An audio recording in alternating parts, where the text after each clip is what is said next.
I mean, I think he's really good. I mean, when you really look at it, one of the things that's really interesting is that over the past few years, some of the advanced numbers had trouble figuring out how good Gobert was, Jason, because the Jazz were at points actually better defensively when Favors was on the floor. That's how good he is. He is a defensive player of the year level defender. He is genuinely that good. He is one of the best defensive players in the league. And now that he'll play full time at center, I think he could be even a little better than he was last year. So I think that could be a sneaky great move for them. I mean, I think he could be one of the very best defenders in the entire league next year. And when you look at this roster now, Jason, oh my goodness. I mean, they're a team that really could wreak havoc on defense if their young guys play up to form. I mean, Drew Holiday is an all defense level player. As I just mentioned, I mean, Derek Favors is on. He could be a defensive player of the year candidate by the end of next season, I think, if he gets enough minutes. Zion was phenomenal defensively.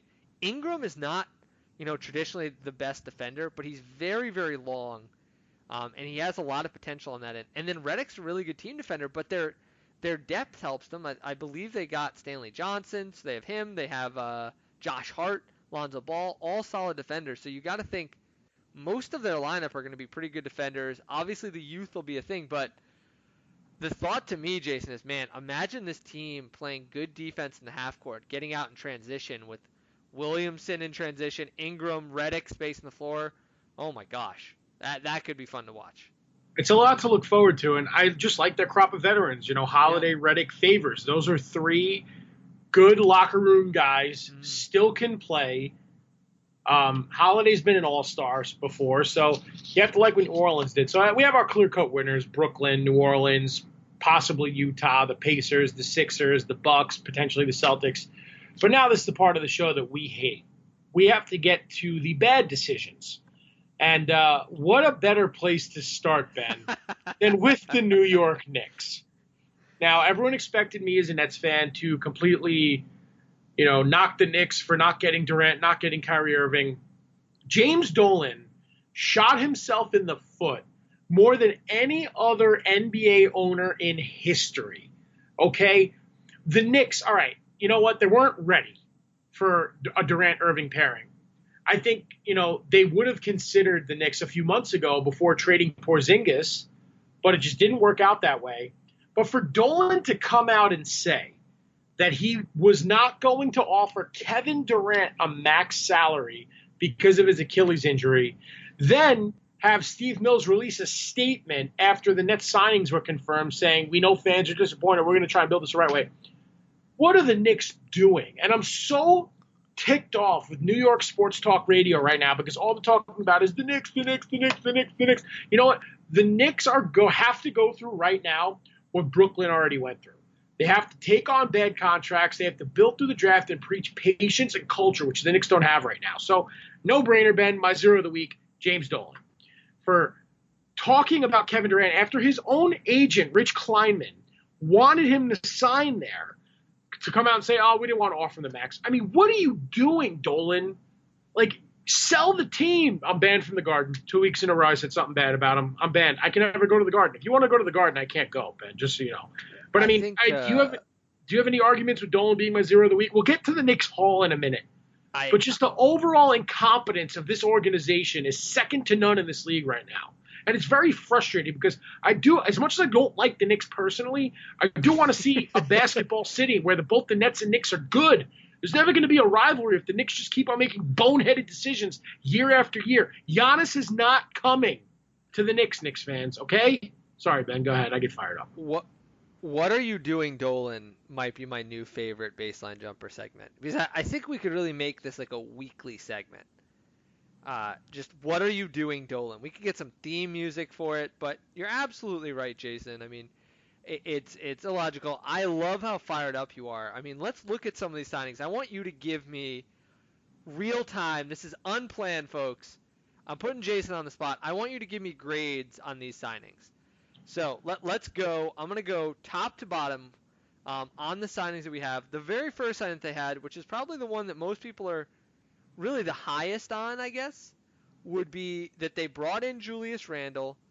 They give Randle, I think it's a 3-year deal, I think is what they ultimately have, right? Yes, with a 2-year guarantee. Yeah, So the the third year is a guarantees on team this option. are tricky. Yeah. Go ahead. So what's your live grade on this? I'll pull up the exact numbers. I will find out the exact amount of the contract with the guarantees. But what's It's your three grade for on this? 63 with a 2-year guarantee and a team option for year 3. But I know you like numbers, Ben. So I'm going to talk. You do your numbers thing. All right. We'll get back after this commercial break. That we don't have commercials. So anyway, I'm going to give the Randall grade a B plus. I think he has some upside. I mean, is he really talented? Absolutely. Is he a feature player on a team? Remains to be seen. I think he's better as a potential sixth man. I mean, you saw him go off in New Orleans, averaging 21 points a game last year. I'm sorry, I'm stealing all your numbers, but he went off when Davis kind of sat out when he was in obscurity. So he earned himself that contract. I think he's the best player of this crop. And, he can play alongside Barrett and Knox and then kind of be that piece if these guys develop, because the Knicks are right now in the underdog role. So I do like the Randall signing. I'll give that a B plus. What I don't get is the glut of power forwards they signed after Randall. Okay. Taj Gibson, great locker room guy. He gets a 2-year, $20 million deal, comes home. He's from Brooklyn. So I'm okay with that deal. But then why sign Bobby Portis too? Okay, so I'll give the Gibson grade a B. I'll give the Portis a C. I know you know more about Bobby than I do. I know he likes to punch teammates, but why have another need for Portis when you have Mitchell Robinson there? Knox can play the 4. It's just a glut of power forward. So I don't get that. And Wayne then Ellington, your favorite. Can we get to your favorite one? Because I know you just loved this one. Elfrid Payton, Jason. They got the sought after Elfrid Payton for 2 years, $16 million. Now I will say caveat here for all of these deals. The last year for all of these are club options, team options. So I will give them credit. That was a very shrewd move. The Randall deal, they gave him 3 years, but the third year is a team option. The rest of these are 2-year deals. What did you think of 2 years, 16 mil for Elfrid Payton? is Ntilikina coming back? I mean, I know Moody is gone. And then what does that say about Dennis Smith Jr.? Peyton's okay. I think he's kind of peaked as an NBA player. He may be like a fringe rotation point guard, can get up a couple shots as long as he doesn't have his hair blocking his face. But this is why I'm knocking the Knicks for these decisions. They signed 6 guys, most of them veterans. They can come in and play and not really, impede on the development of Barrett and Knox and Trier and Dotson and Robinson. But if you're Steve Mills and Scott Perry, why not scour the league, use your cap space, take on bad assets? Absolutely. Why not chip in on that Portland deal, take on a Mo Harkless, bring him home, start at St. John's, and get another first-round pick in the process? I know the Knicks have 7 first-rounders in the next 5 years, more than any other team in the league. However, they're using their cap space in very poor ways. It's not about the players they signed. It's about the use of the cap space. I think Reggie Bullock's a good signing.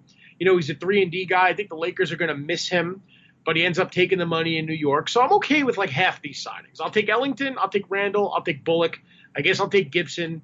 But Bobby Portis, he can play. I don't understand it. And then the Elfrid Payton signing, I don't understand it. Why not go to war with Smith and with Ntilikina? That shows how bad that pick was by Phil Jackson, because now they have 52 point guards. I don't understand any of it, and I think they should use their cap space in a much smarter way. And we left out Wayne Ellington, 2 years, $16 million again. Oh, I'm on that. I'm good. I'm cool with that. Yeah, I didn't mind that one. I mean, here's the thing, Jason. You hit on, I think, the bigger point here. If you're the Knicks, there's 2 problems with what you're doing. Number 1, you have now put veterans in front of younger players who are now going to get in the way of their development. So, we talk about Elfrid Payton. Elfrid Payton plays the same position as Dennis Smith Jr. That means less minutes for Dennis Smith Jr., or you are more likely than not going to have a rather unhappy Elfrid Payton on your team. So, that's problematic. You go to the 2 guard. You drafted Alonzo Trier, Damian Dotson, guys who you want to see kind of what they have before they go to restricted free agency after next year. You end up with Reggie Bullock and Wayne Ellington. Again, veteran players who are going to expect minutes. If they do not get minutes on this team, they're not going to be very happy. If you play them, it means that for Fizdale, you're not going to get to see what the young players have. You have RJ Barrett and Kevin Knox, who happen to basically play the same position, so you would presumably want to move them up to the 4, or at least one of them. Now you have Julius Randle, Bobby Portis, Taj Gibson. Now maybe one of those guys can play the 5, sure. I mean, Portis has played some 5, Gibson has played some 5, Randle has played some 5, sure. Well, at the 5, you also have Mitchell Robinson, maybe your most promising young player at this point. RJ Barrett probably has a higher ceiling, but Mitchell Robinson is the most promising guy they probably had last season.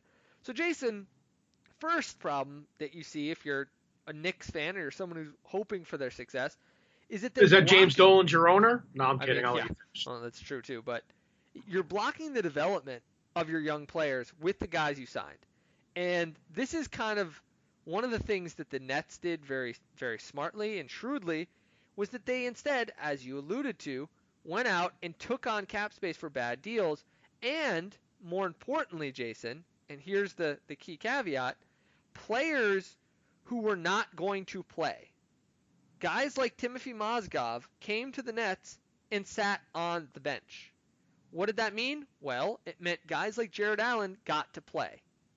Then the other guys that they have, when they did make these moves, they got low-risk moves and gave these guys an opportunity. Joe Harris, great example. Rondae Hollis-Jefferson was a good example of a guy who they groomed, they gave him a role, they wanted to see what they got. When they realized he didn't fit last year, his role kind of diminished. Then they gave opportunity to high-ceiling players, guys like Karis LeVert. The Knicks have made none of these moves. And if you look at the other players on the roster, it's hard to really find a spot now where you're like, oh, this is the guy who's going to step up and be really good for them. Now, maybe the Julius Randle signing works out great. That's possible. I don't know how you're playing him with Mitchell Robinson. So if it does work out, you're probably going to have to choose between one of those guys. I think it stinks of the Knicks not having a plan yet again. And I think if you're a Knicks fan, you have every right to be frustrated because Dolan came out, told you how great the offseason was going to be, promptly blew it, and now you're blocking your own young players and you're not getting any first-round picks to show for it. For the Nets to end up through the beginning of free agency with more first-round picks from trades than the Knicks did is laughable, Jason. Oh, I 100% agree with you, Ben. They ended up giving bloated contracts to a bunch of role players. And, I'll give an exception to Randall, but all these other guys got massively overpaid when the Knicks should just be focusing on grooming their young talent.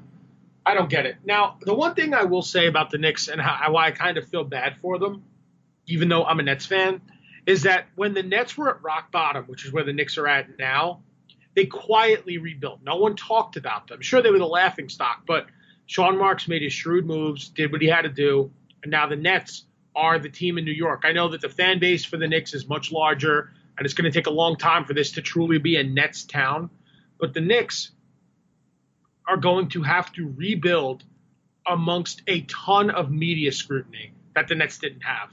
So I think that makes the road for Perry and Mills that much harder. I mean, do you agree with that? Yeah, but that said, I don't want to spend much more time on the Knicks. They're truly an irrelevant team right now. They are not worth the airtime we're giving them. There's just nothing there. And I think at this point, let's move on and let's talk about some of the other losing teams. I think there's kind of two categories of losing teams. One are the teams that you feel like maybe overpaid. And the team that jumps to mind for me is the Kings, who I don't hate their moves, Jason. I actually like some of the players they got. I like Dwayne Dedmon. I think he's a good player. I like Rashawn Holmes. I don't know if I like him in combination with Dwayne Dedmon. I don't know if that's going to work. I feel like you didn't need that many big men. I like Harrison Barnes. Good player. Awful lot of money for him. Ultimately, $85 million over 4 years feels like a lot of money. I mean, it's fine. I don't think he's going to outperform that. Trevor Ariza, 2 years, $25 million, feels like a lot of money. And then they capped it off with Corey Joseph. I mean, out of the first few moves, it just struck me that, they're paying somewhere in the neighborhood of $45 to $50 million over the next 2 years for that Ariza Dedmon Barnes combo before you even add in some of those other guys. And I'm just not sure any of those